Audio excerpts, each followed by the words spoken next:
Okay, kids, it's time for the season three finale of the Fueled by Weird podcast, the only podcast that thinks The Page Master it was a pretty good movie. I'm Chris Daly, and today I'd like to welcome Amanda Poitevin to the show. Amanda, how's it going? Good, good. Thanks for having me. Absolutely. Thanks so much for coming. I'm very excited to talk to you today. Yeah, I'm excited to be here. Very cool. All right, so since this is kind of the first time, we've met a couple of times in public, but since this is kind of the first time we've actually got to sit down and chat, I want to start with an icebreaker question, kind of like I do on all my shows. And today's question is, what is a place on your bucket list you'd like to visit before you die? Hmm, that's a good question. Um, okay. Well, there's a few places I'd like to go back to, Okay, but that works too. um, yeah, I spent one New Year's in Bath, England, Oh, basically. nice. That's cool. Yeah, and I'm a huge Jane Austen nerd, and I Nice. went with my friend who's also a Jane Austen nerd. So there's a bunch of Jane Austen related, museums and tea shops and Pump House where they got the special mineral water. And it's just a really cool kind of quaint area of England. Um, so, a little bit outside of the bustle and hustle of London. Yeah, But still and kind of pastoral, but I don't know, with lots of little cute shops and, Mr. Darcy references and nice.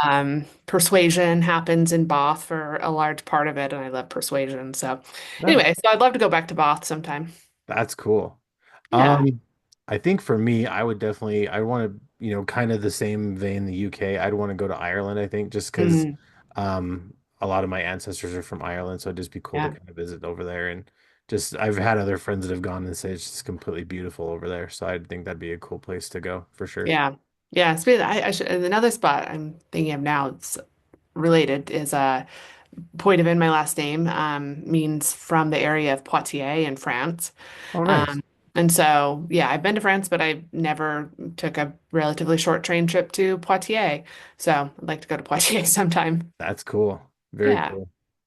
All right, so we are getting close to the holidays. We are just a couple of days away from Christmas. What are some holiday traditions that you try to experience every year?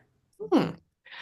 Um, I have two little kids. I have a 4-year-old and 2-year-old boy. And so I Nice. feel like we're just in terms of their lives and my family's traditions, we're Yeah, still just cementing those things nice. because they're just the 4-year-old is just now kind of being able to grasp Christmas and Santa Yeah. and all that Yeah. stuff. But for my family, we always go to my parents' house on Christmas Eve, and as my husband says, have our annual Little Smoky festival. Okay. We have to have our little smoky day Nice. on Christmas Eve. So that's a definite tradition we have is to do Christmas Eve at my mom's and then usually go to my aunt's on Christmas. But we're just kind of starting to form those. Like we went and delivered our letter to Santa at Civitan Plaza with my Yeah, kids and got hot chocolate and we went on the trolley ride downtown. So kind of like following what their interests are, but not I don't know, not going overboard. that's cool. Yeah. My girls are a little bit older. They're 17 and 9, and it's really fun when they start to get to that age where they start to grasp like what the meaning of the holiday is. It's very fun. I'm very excited for you. That's cool. Yeah, yeah, they're just at the age where I'm like, okay, Yeah. you know what Santa is and you know who Rudolph is. And Yeah. so, without going overboard, how do you kind of, I don't know, celebrate those things and make it Yeah, fun? for sure. That's super exciting. That's awesome. Yeah. Very cool. All right, so when you're not at the bookstores, what do you like to do for fun? What's some stuff that you like to do just to kind of unwind after a day of work? Um, I like to knit. Oh, cool. Yeah, it's not always the most relaxing thing, but I Sure. watch Netflix. I like to watch Love is Blind, which is a Nice. bad That's reality okay. TV show. That's okay. But yeah, I like watching usually kind of mindless TV, if you will, and knitting so I can have something on in the background and not have to focus too much. I get that. But and that way I can knit. But yeah, that really kind of calms me and centers me. And other than that, I do like to do crafts. I'm trying to think. I'm so boring. It's okay. I think sometimes training my dog is a hobby. Does that Nice. count? Absolutely it does. Yeah, it's like a That's full-time cool. job. I get that for sure. And yeah, Yeah. I totally can relate with the mindless TV. I'm a big pro wrestling fan, so I'll kind of just Mm. turn that on and just something that I don't have to focus on, just kind of can just Yeah. play in the background while I write or do, whatever else other kind of thing just to more for background noise really. So I Right. get it. Yeah, Yeah. very cool. That's Yeah. awesome. I do a lot of fast forwarding and Love is Blind, so get me there. Yeah, I actually will do that too. If I get to a point where like I don't care about this, I'll just Yeah. zoom right past. Or if I don't turn that on, I'll turn on one of my comfort shows, The Office, Oh, Parks and Rec. That 70 shows one of my big ones, and I'll just kind of yeah. throw that on. And where it's something I've seen so much, I don't really have to focus on it. I can just have it going and do whatever else in the background, just so I have some noise. That's Yeah. cool. Yeah. I'm also a huge Great British Bake Off show fan. Oh, So, I've so been wanting to start that so bad because I'm a no. super huge fan of Noel Fielding. I love Yeah. I love him so much. He's so Yeah. funny. Yeah. I know the whole thing is just delightful. But That's also very awesome. good like background noise. You don't have to pay really close attention to be able to follow it. That's cool. Yeah, I keep saying I need to start that someday. So I think I finally got the motivation that, this I'm gonna get started on that maybe this weekend. Because yeah, Yeah. like I said, Noel Fielding is so funny. I love him so much. And I keep talking forever about wanting to start that show, and I don't know why I haven't. I Yeah. just need to just start it. Yeah. Yeah. That's cool. I don't know on Netflix if they have the very beginning seasons because Noel isn't in the beginning ones. Yeah, But he comes on kind of midway through the seasons. cool. Yeah. Very cool. All right, so let's hop in the Wayback Machine. We're gonna go way back for a minute. Um, what was it that got you interested in reading in the first place? You mean like when I was a little kid, Yeah, mostly? like Or, when do you remember your love of reading starting? well, the first series that I really liked was Nancy Drew.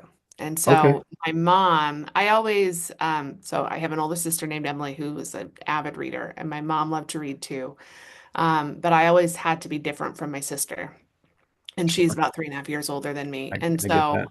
so she really started, I don't know, probably in middle school, really reading kind of more, I don't know, books and bigger books and things. And I sort of resisted. And my mom was like, Amanda, I think you would really like Nancy Drew. And I was like, frankly, the cover scared me. I didn't say Okay. that. I get that. I get scared really easily, and Yeah, yeah. covers were scary. And so my mom started to pay me I can't, I think she paid me like $1 a book to read Nice. Nancy Drew. Yeah, I know. Good job, Mom. And so but it worked. Yeah. I read a couple and then I was hooked. So that's the first, series of books that I just remember being like, oh my God, I can see, you you just get drawn in, right? And then the characters develop over time and you kind of can see yourself in the Nancy Drew character or the Yeah. protagonist, whoever. Hmm. Um, and then the next big one was for me was Harry Potter. Oh Uh, yeah. came out when I was in middle school and just again I sort of resisted at first because I was like, well, that's so popular and stuff, Yeah. but I saw the movie first, the Yeah. first one. And then I begged my mom to stop at, I think, Hastings on the way home. And we picked up the books. And I think the first three were out. And I just read them back to back in like one weekend and Wow. was just completely hooked. And so I was big, Harry Potter nerd for a long time. But, I think those, I don't know, sorts of experiences and sorts of books are are good because they push you to read like all of a sudden you're in ninth grade or whatever and reading a 400-page book, Yeah.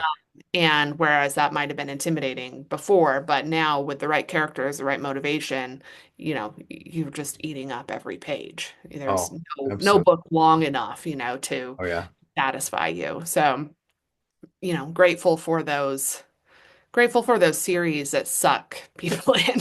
Yeah. you know Yeah, especially those books where you get into them and by the time you finish it, you're just so like emotionally exhausted because it gripped you that hard. You're like, I'm never reading another book again because this book was so amazing. I want, Yeah, and then of course you do end up reading again. But yeah, right. those kind of books are amazing. Yeah, and there can be a Yeah. real like sadness when you finish those series. Oh, for sure. Like you're just, it's almost they become your friends, the Oh characters. yeah. And you experience real emotions Oh yeah.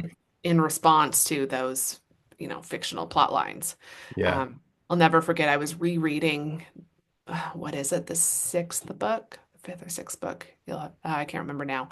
But when Dumbledore dies, Yeah. spoiler alert, hopefully for anyone. And I knew it was the chapter when it was going to happen, so he hadn't Yeah. actually died yet. And I was just sitting in bed, and I was married, I think, at this point, and just crying. And my husband comes in, and he's like, "What's wrong?" I'm like, "This is the chapter where Dumbledore's going to die." And he's like, "Oh my God, I thought something was really wrong. You're just rereading Harry Potter." Yeah. It's like, you just those, I don't know, those feelings are real. Absolutely. And but so it's, I don't know, it's just amusing how, I don't know, it's almost like we're tricking our brains into believing, Oh yeah. in the best of ways. Yeah, and those emotions are real. And yeah, that's what I meant kind of by emotionally exhausted because you've got, Mm. the highs, the lows, the Yeah. happiness, the sadness, and everything in between. By the time you're done, you're just kind of just like, I can't believe I'm done. This like I that's there's no more of this series. Like it's hard to Mhm. really wrap your head around. And going back to Harry Potter, I remember when I read it for the first time, I was oh gosh, I was out of school. I was working and I met a friend who had the book. So I was like you, I was like, I don't want to read these because they're so Mhm. popular and whatever, and I don't really care. And I started reading them and they hooked me in really hard. And by the time that I got to the seventh book, I remember the seventh book was super, super hard. Just because you got to the point where, spoiler alert for anyone who doesn't know, when Hagrid died, I was Yeah. Lord. And I'll admit, I sobbed too when like, Hmm. because in that last book, it's like every few chapters, some character, like major character that you become attached to, whether it's, a good attachment or a bad attachment, is just Yeah. passing away. And Yeah. it's brutal. Yeah. I don't think I've reread the seventh book ever. I read it when it came out, but because it was hard. And it's Oh like, yeah, I yeah. out it. I'm like, oh, there's the Battle of Hogwarts, right? I'm like, I Yeah. just can't handle the Weasleys dying again. I just can't, Yeah. like, or I Yep. can't remember if it's George or Fred, but it's just, Yeah. yeah, or like Hagrid dying. It's like, I know it happens. I don't need to reread it. I don't Yeah, need to experience that trauma. it's so bad. And I know my wife has come to the point where she'll only read to book six. She's like, if I don't read book seven, it doesn't happen. Yeah. Yeah. Yeah, Yeah. exactly. Yeah, I'm just like, I'm just gonna live. I actually really like, I don't know, up to the fourth one, I think are my like the third and the fourth book are my favorites, I Yeah. think. And I will say I tried to reread the fifth, I think it was fifth or sixth, somewhat recently, and I was like, dude, J.K. Rowling needed an editor. Who was like, what are these scenes? Like, so as an Yeah. adult, I've tried to reread it again, and I was like, this is too long. Like, Yeah. and they're wandering in the forest. I'm like, why are we still wandering in the forest? Like, Yeah. cut this stuff, like I don't know. So I love the series, of course, but Sure. I don't know. The later books, I'm like, okay, J.K. Rowling went a little mad with power, and someone needed to tell her to cut these chapters down. But that's my opinion. I agree. And speaking of that, I remember going back when in high school, I was a big fan of the Jurassic World, Jurassic Park series. And I Mm-hmm. remember loving those books. And I went as an older adult going back to read the first one. And I was kind of the same way. I'm like, I can't believe I liked this book when I was younger. This book just takes forever to get to what it's trying to say. And I'm like, Yeah. I don't, there's just so much filler in it. And I was just like, I couldn't believe it. Hmm. It was crazy. But yeah, going back, speaking of your sister, we kind of talked about this before. I went to school with your sister. I graduated with your sister, which makes me feel kind of old now. Um, but yeah, I remember, I had a couple classes with her. We spent a lot of time together in yearbook. Hmm. And I remember always seeing her with a book. So yeah, I can vouch for what you said. And in the line in the lanes of Nancy Drew, I my first intro into books was the Hardy Boys. So I'm right Mhm. there with you. Some of those covers were pretty intense as a little kid. Yeah, yeah, Yeah, totally. Yeah. for And sure. I have I was watching Snow White with my 4-year-old and he'd never seen it before.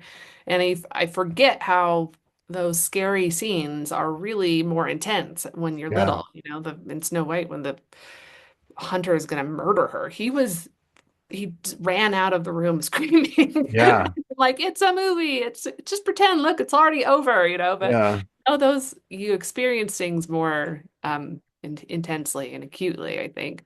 Like yeah. as an adult, it's like, oh, it's okay. Like you can kind of rationalize it, but when you're little, those scenes are intense. And that's kind of one of the fun things about being a parent is, like you said, you've seen it before, you're used to it, and you Hmm. know that it's just, a story, it's not real. Hmm. So it doesn't really bother you as much. But when you see your kids experience something like that for the first time, it kind of really makes you step back and really think like, oh, hey, maybe, I should take, some of these things that I've already rationalized, you should take and kind of like, yeah, maybe I need to, think about this from a kid's perspective. Because I mean, my youngest is 9, so she's a little bit older, but she still kind of is in that, some of the things that, I take for granted or stuff that I've already kind of processed. She is like, yeah, this is like super intense, So yeah, I get that.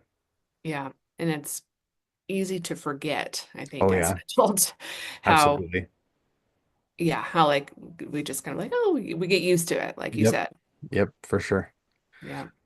All right, so we kind of talked a little bit about J.K. Rowling and Jane Austen. Do you have any other favorite authors or any other favorite series that you're a fan of? Um, I really like Amy Tan. Okay. Anything Amy Tan writes. And I have to credit my mom here. She encouraged me to read Amy Tan when I was younger, and I've read everything she's written, I believe. And some people, well, she goes into a lot of detail, and so I really like that. Kind of just really brings, uh, it's usually detail about the past. A lot of times set in China. Not always though. But it really brings the scenes to life for me. Some people I've encouraged my friends to read Amy Tan, and they're like, "Oh my gosh, I got bogged down in the description. Imagine blah blah Yeah. blah." I'm like, but that's what I like about it. Yeah, So yeah, Amy Tan is one that I'll go back and reread her books and get something different from it each time. that's cool.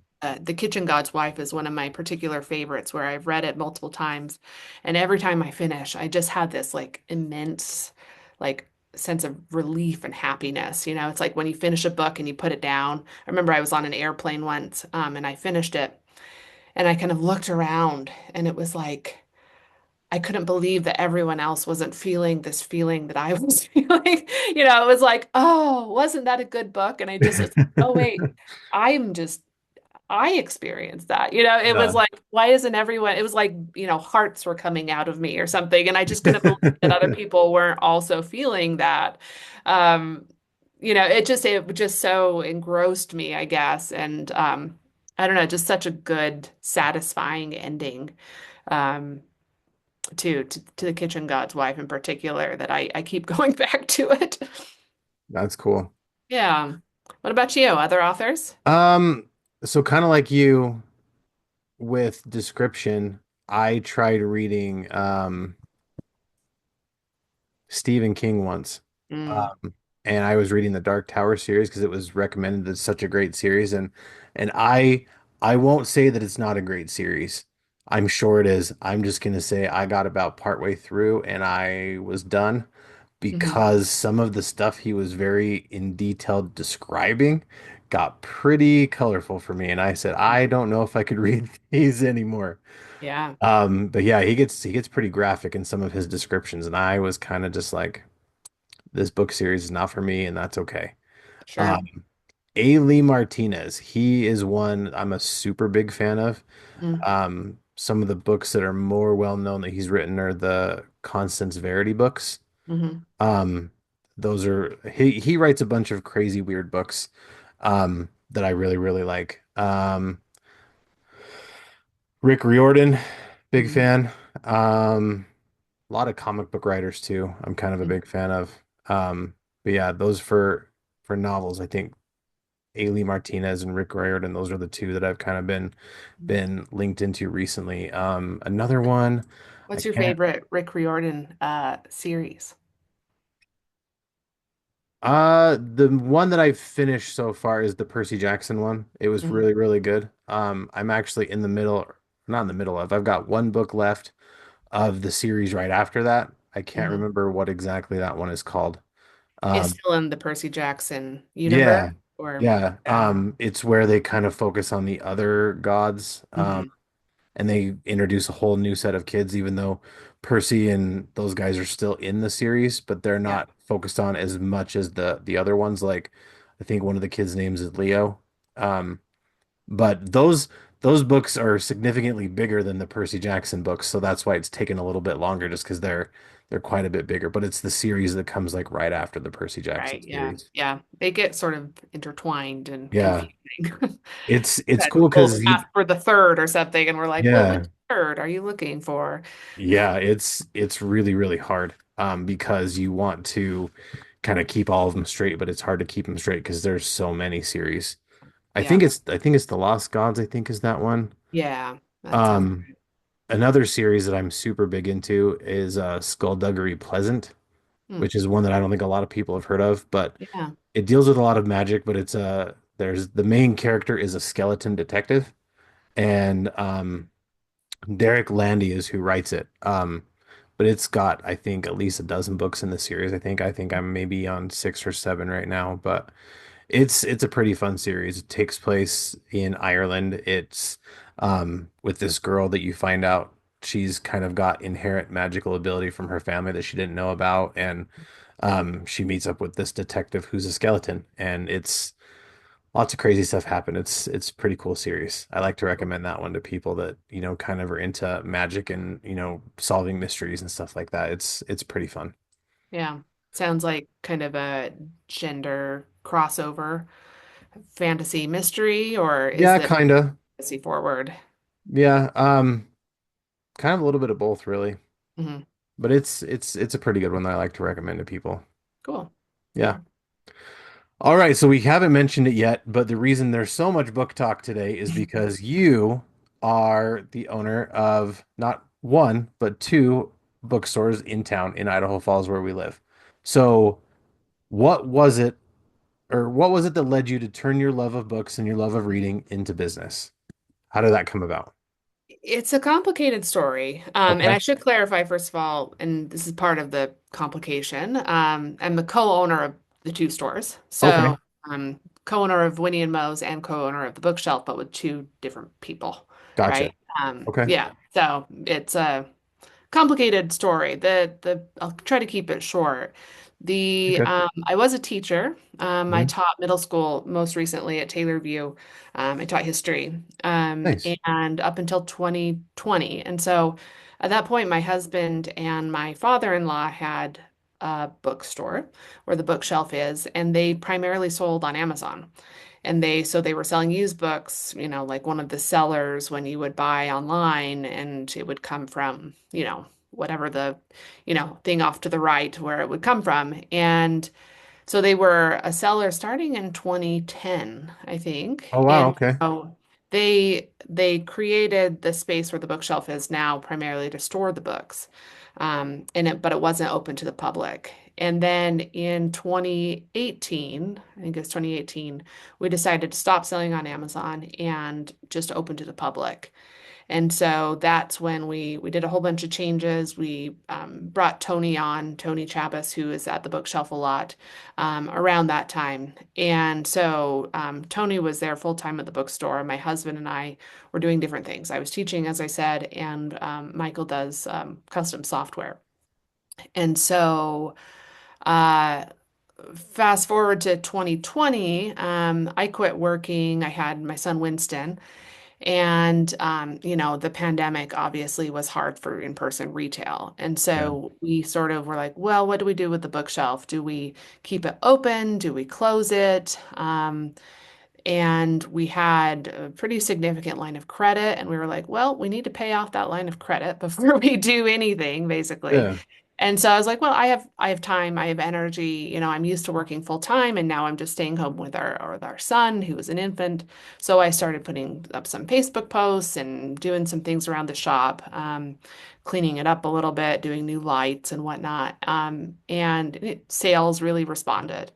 And I was like, wow, that was fun, like maybe I'm good at this, maybe I Yeah. like this. So I started spending more time at the bookstore. We I took over Michael's ownership of the bookshelf. So Tony's a part owner and I'm the other owner. And then about that same time, I was talking to my friend Whitney, who had always wanted to have a bookstore, and she had moved to town fairly recently before that, and um, was sad to see that we didn't have really an independent bookstore. The bookshelf wasn't open to the public at that point, and we didn't have a new independent bookstore in town. So Whitney and I started talking, and she was sort of in the same boat as I was, where she had just recently had a baby and was at home and used to, I don't know, used to doing stuff, Yeah. frankly. Not that being at home isn't doing stuff, but we were used to having full-time jobs, I guess. And so Whitney and I put our heads together. We got a business plan together. We got an SBA loan. And so we started Winnie and Moe's about 3 years ago. Yeah. So Cool. Whitney and I co-own Winnie and Moe's, and Winnie and Moe are Winston is Winnie, and her daughter Maureen is Moe. And then Tony and I co-own the bookshelf. That's really cool. Now, I didn't know Tony was a co-owner. That's very cool. Yeah. He is such an incredible dude. Like, Yeah. not only is the bookshelf one of my favorite places to go and my family's favorite place to go, just going there, not only just even if we don't find any books, just going to talk to Tony is probably one of the best things to do. So Yeah. how did Tony come into the picture? Was he already, you said he was already there as part of the store in its previous incarnation? Yeah, he plays D&D with my husband. Okay. Is the long and short of it. Yeah, I don't know how long they've played together, for a long time. Yeah, when last time I was in there, he was talking to someone about D&D, so I kind of asked him about it, and he said, "Oh yeah, we've been playing for years." Yeah, I mean, how old are, I mean, probably Michael's been playing with that group since they were in middle school. Wow, Yeah, that's I'm not cool. sure precisely when Tony joined, but probably for 20 years or so. Wow, So yeah, my husband was friends with Tony for early on, and then when Michael was kind of moving away from the bookstore, he hired Tony and brought him on as a co-owner. And there was another guy named Corey for a while who was also a co-owner. So they kind of managed the online book sales, and then we transitioned into being an in-person retail. very cool. Yeah. But yeah, So well, I always say Tony's in PR, because he's so chatty and wonderful, that it's just like and that's really, I will say a that's a main, I don't know, like that's why people go to the bookshelf, right? You go to the bookshelf to have a nice chat with someone, yeah, have a recommendation of, something maybe for you to read, and to have it be a cozy, welcoming place. yeah, Um, and, Tony does that really well. absolutely. And like I said, sometimes, we go there and we don't. I don't necessarily find something every time, but like somebody in my family does. So we never leave empty-handed. But Hmm. the best part of that is talking to Tony, and just because he's such a cool guy. Yeah. Yeah. That's He's very always got cool. a story to tell, and, Yeah, he's really kind to, we get a very lot of. personable. Yeah, exactly. And we have a lot of saying this gently, like old man customers who come, Yeah, who clearly are lonely and clearly need a place to hang out and someone to yeah, talk to and someone to listen to them. And that's a big part of being at a bookstore, especially. People are attracted to bookstores because they like to share their story, and they like to, just have somewhere, it's not like a grocery store where you've got to keep churning through, yeah, but they want to ease their loneliness, really. yeah. That's awesome for sure. Yeah. Yeah, so I haven't quite made it to the Winnie and Moe's yet because I don't spend a lot of time downtown, but I definitely somewhere where I need to get more because it's just so cool to have more stores like that in town. Totally. Yeah, and downtown is great. Downtown is I don't know, it's really diversifying. When Yeah. we growing up, it was just bars and pawn shops. Yes. It wasn't a place Yeah. for families to go or Yeah. teenagers to go. It Mm. wasn't, but now it's much much more family friendly, first of all. Yeah. And it's got some great restaurants and a variety of restaurants, and a variety of shops. So every time a new shop opens, like the new skateboard shop opened, 2 doors down from Winnie and I didn't Moe's. even know there was a skateboard shop. See, Yeah, I'm so out of the loop. It's crazy. yeah, you got to come down. It's great. That's cool. Yeah, and like you said, when we were growing up, it downtown, unless you were going to like the library, there's really nothing to do downtown because it was Yeah, all grown up stuff. But yeah, yeah, it's really starting to diversify a lot, and I think that's really cool because I think the only issue that I have with downtown now is the parking is horrendous. It's so yeah, bad. yeah. It's tricky. You definitely have to. I don't know. You have to not plan to park right in front of the shop where you're Oh going yeah. to. You're probably going to have to park a block or two away or more. There's always parking kind of back behind Chesbro's, and there's always parking along the railroad tracks, but those are hard because if you're Yeah. going, you've got to cross the highway or you've got to cross Broadway. Um, I try to park on the peripheral streets if I'm downtown, so like the block of A Street, between Shoup and the highway. There's often parking spots, so it's kind of Yeah. you can get kind of a good sense of where where more free parking is. But I do Absolutely. understand. I think that's one of the biggest biggest problems we hear about Yeah. downtown, right? Is the parking. Absolutely. But yeah, I'm with you. I usually park in that area behind like Chesbros and Shadow Domain, and we kind of just luckily there's even though the parking is not great, everything is pretty reasonable within walking distance. So Yeah. we'll walk and it's not too bad. It's very Right, nice to do right. that. Yeah, Yeah. I always remind, I mean, some like, if I go to the mall, it's like I'm parking way, Yep. it's like it's easily 2 or 3 blocks, right? I Yep, mean, for sure. it's still, so it's just kind of a different mindset. Or, if I go to Fred Meyer or something, it's like Yeah. I'm parking in the parking lot, yes, but it's still easily the same distance that I would walk downtown to go somewhere. Yeah. Oh, don't But even get me started on that mall parking. My God. yeah. Yep. Especially after it snows. Man, it's like people Oh, have never parked their car before. yeah. It's like a free for all. Yeah, it's so wild. Oh my Yeah. gosh. Yeah. Well, at these two stores, you guys host a lot of really cool events. You guys have a lot of really cool, awesome finds. How do you come up with some of the ideas you have for these events you're throwing at the stores? Yeah.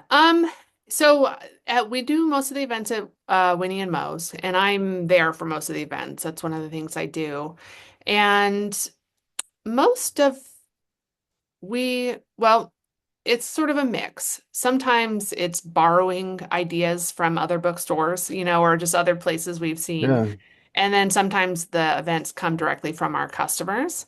So at Winnie and Moe's, we do no, not every Wednesday, the first Wednesday of every month, we do an open mic. And so it's just turned into this really lovely, organic, community. And we have some regulars that come most of the time. And then we always have new people that come, and we have people who come in the audience. And so it's just become this really lovely, authentic event where people sign up ahead of time, but I don't know what they're going to perform, right? yeah, Yeah, we always say, people might swear or people might, share sort of mature content. So there is that, because I'm not pre-screening them. So that's sort of a caveat. But it's just a really fun and like a really artistic crowd. So I always encourage people, if you're looking to make friends or if you're looking just to share poetry or music or stories that you've written or whatnot, it's a really good place to come and meet other people who are interested in those. So we do that the first Wednesday of every month. The second Wednesday is an event I just saw other bookstores doing, and so we tried it out, and it's great. It's called the Silent Book Club. And so what it is people come and bring their own books. We chat about books for about half an hour or so, and then people find a spot in this store to read, and then they just sit and read. That's cool. So, yeah, everyone's reading something different, and it's a good way to meet other people who are interested in books and also be like, oh, that looks interesting. What are you reading? Or like, to get book recommendations, but it's just so relaxing and chill. I have people who are like, they're like, I tell my boss I'm going to therapy on this, so that they can't tell me I can't, and it is my therapy, Yeah, it's really um it's just really, people put their phones away for the most part, and it's just very relaxing. And that's really cool. yeah, catch up on some reading and anyways, have a cup of tea or something. Nice. And then the third Wednesday is kind of a rotating one. In January, we have the third Wednesday is going to be a mindful journaling workshop with Shannon Kelly, who's she does a lot of things, but she does massage and uh, what else she would tell me? I don't know. Massage and oh, I can't think right now. Yoga, things like that in town. But so she's going to do a mindful journaling workshop. Nice. So that's going to be January 15th. And then the final Wednesday of the month, we do a regular book club where everyone reads the same book. And then they sit around in a circle and they talk about it. So it's sort of that more traditional come and discuss the plot, the characters, etc.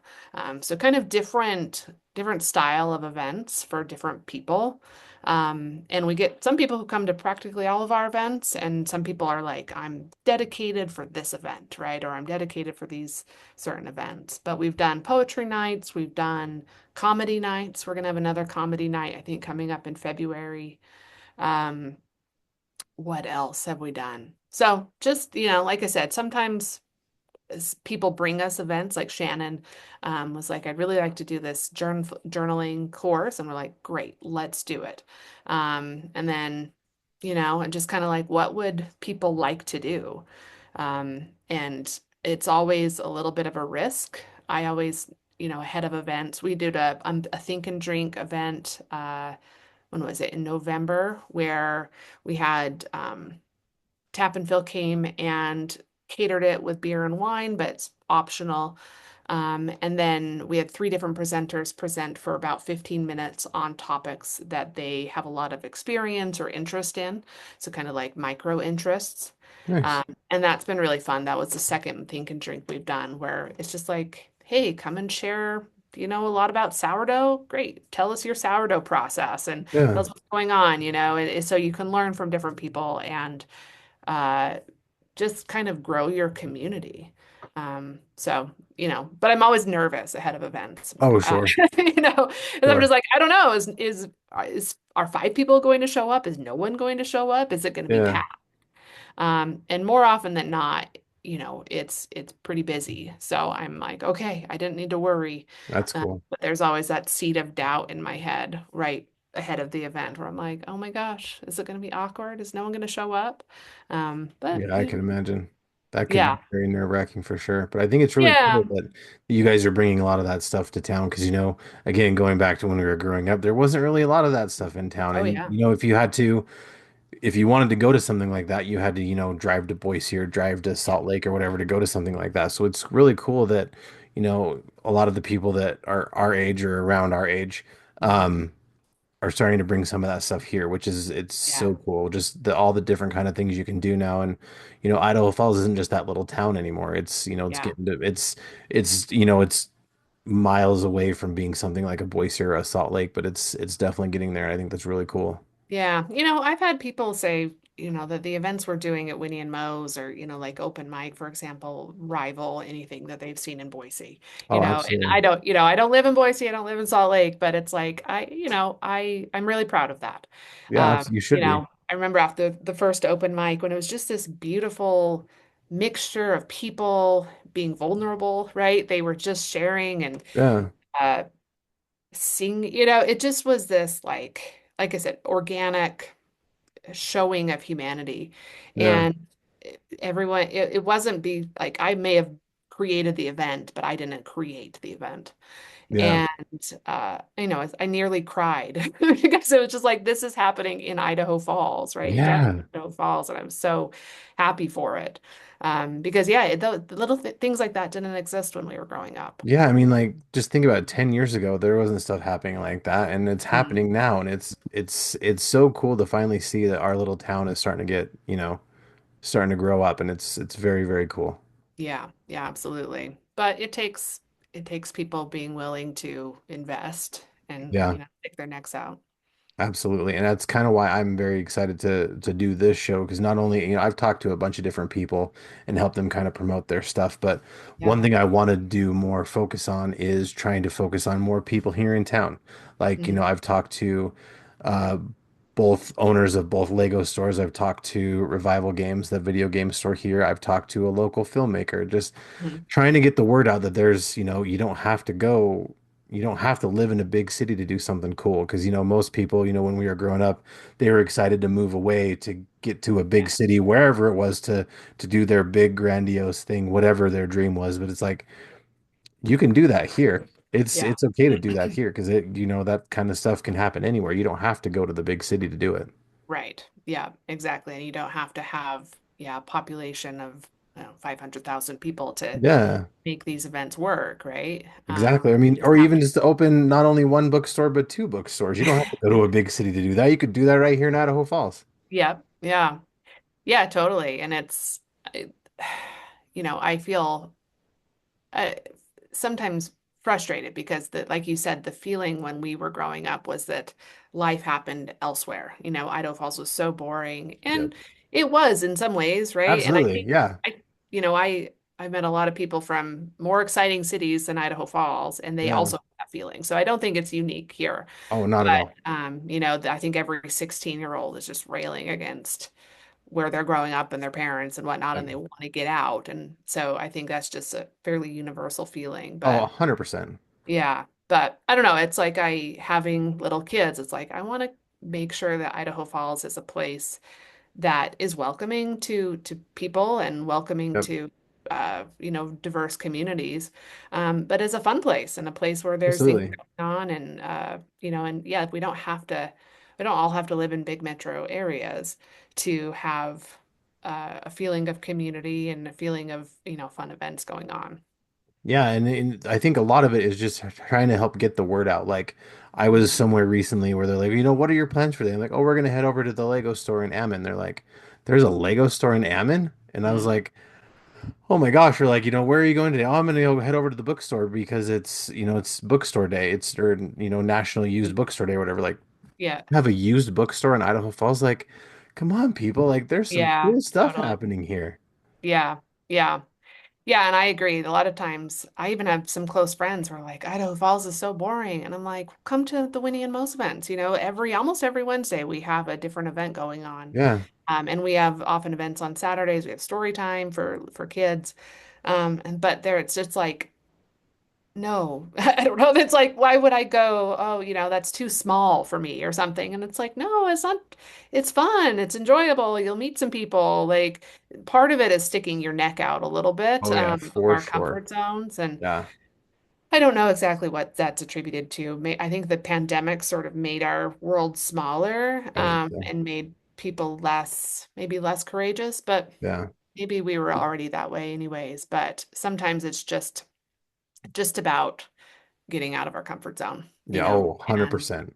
yeah, going to a 100%. store you've never been to before, going to going to an event where you're not sure if you're going to know anyone. Yeah. It's a fair kind of a matter of trust too. Like, do you trust yourself? Are you self-confident enough also that you can walk into a room and not know anyone and be okay? That you'll strike up a conversation, or maybe you won't, and also be Yeah. okay with that. I know that's been a hard one for me going to an event that, I'm super interested in this event, but I don't know anybody there, so I'm just not Mhm. going to go. And that's part of the mindset I think is the issue. And I think people just need, like you said, to get out of their comfort zone. We need to help get the word out because, there's cool events that are happening, but the problem is, like you said, people are kind of, in their routine, in their comfort zone. They don't want to get out and do that, or, by not getting out and supporting, those events are going to eventually go away. So Right. we Yeah. don't we don't want that to happen. So we need to make sure that, hey, go to the event, and if you're afraid that you're going to go to this event that you want to go to, that you're not going to know anybody, grab someone you know and bring them with you. That Yeah. way, for sure, you're going to have someone there that you know, and then maybe you guys will both have a good time. Yeah, yeah. Yeah, Winnie and Moe's, I always, when I'm telling people about it, people are often new to town or whatnot, and I'm like, Yeah. I'm almost always at the events. So you know me now, Jessica, or, There you whatever go. your name is, right? Like, Yeah. Amanda, I'll be there, and so I try my best to be like, hey, this is Jessica. She just moved to town, and this is Lena, Yeah. so it's often just like, okay, there's know kind of where your supports are, know who, or bring a friend, but hopefully just like take a chance. It will pay off, hopefully. Absolutely. And if it doesn't, then that's a thing you don't want to do, and maybe you'll hit up the next one. Exactly. Yeah, no, it's like just you've got to try some things. Yep. Yeah. Absolutely. All right. Well, before I let you go, I want to give you a chance to, help give some advice. So, what is some advice you would give to people who were thinking about starting their business but just haven't yet? What advice would you give? Oh, that's a good question. Um, I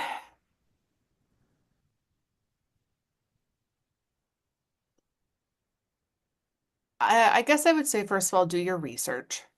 There's a lot of there's a lot of information out there that can help you. And, it takes some digging and it takes maybe some, reading through some papers and, articles that Yeah. aren't that approachable maybe, but, start with that. But I will say don't stop with that.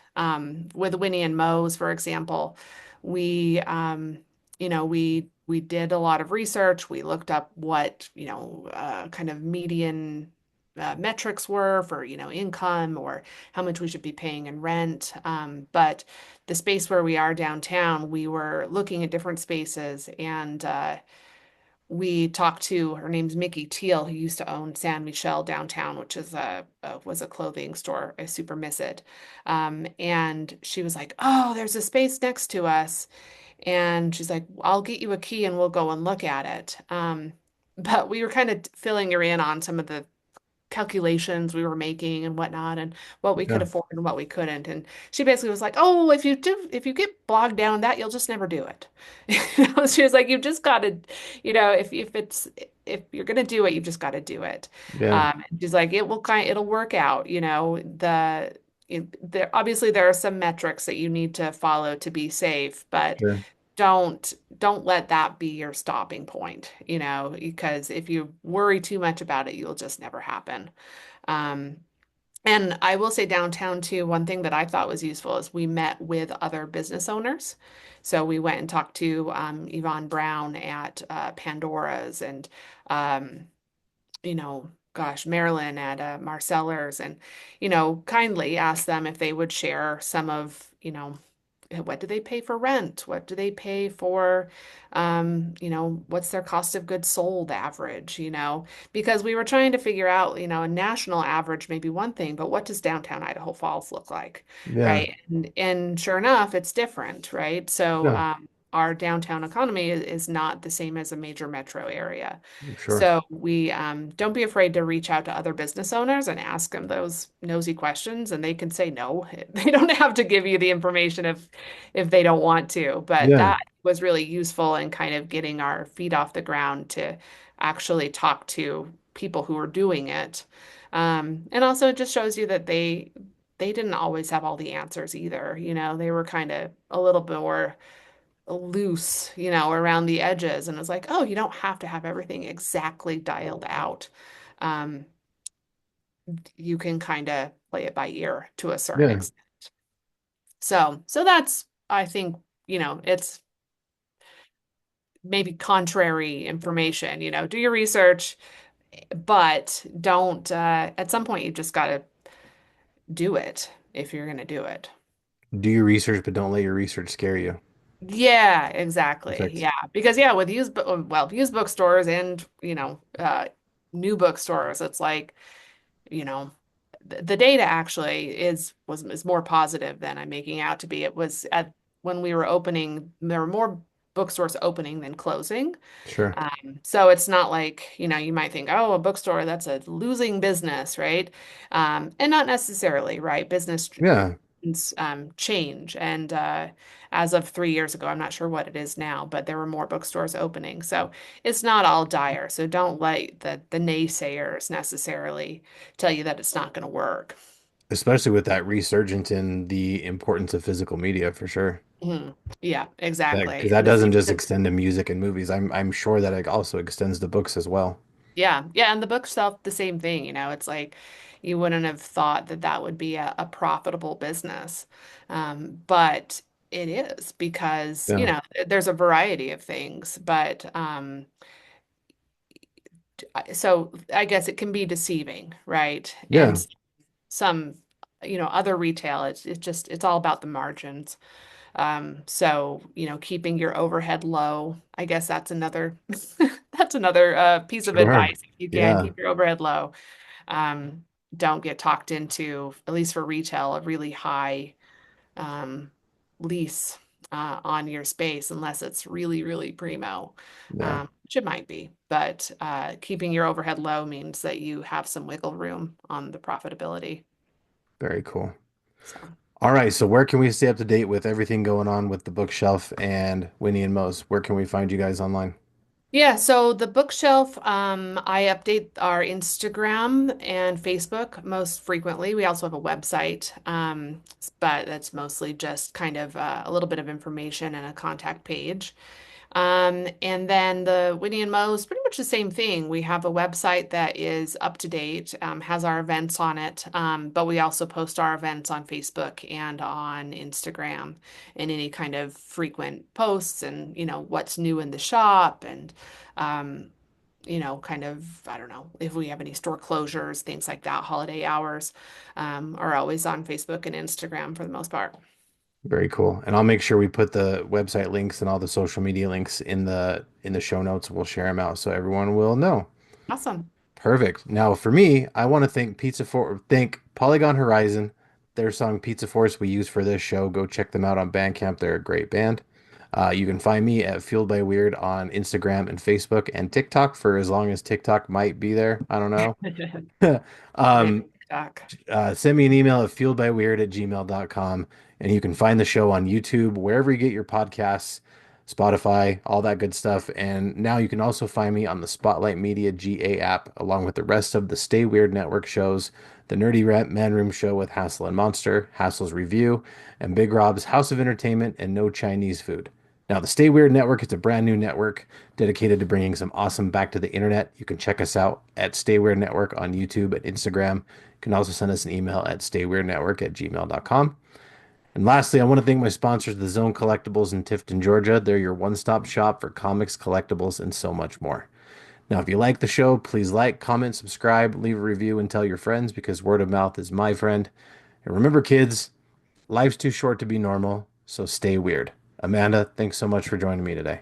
Yeah, thanks for having me and Absolutely. happy holidays. And you as well.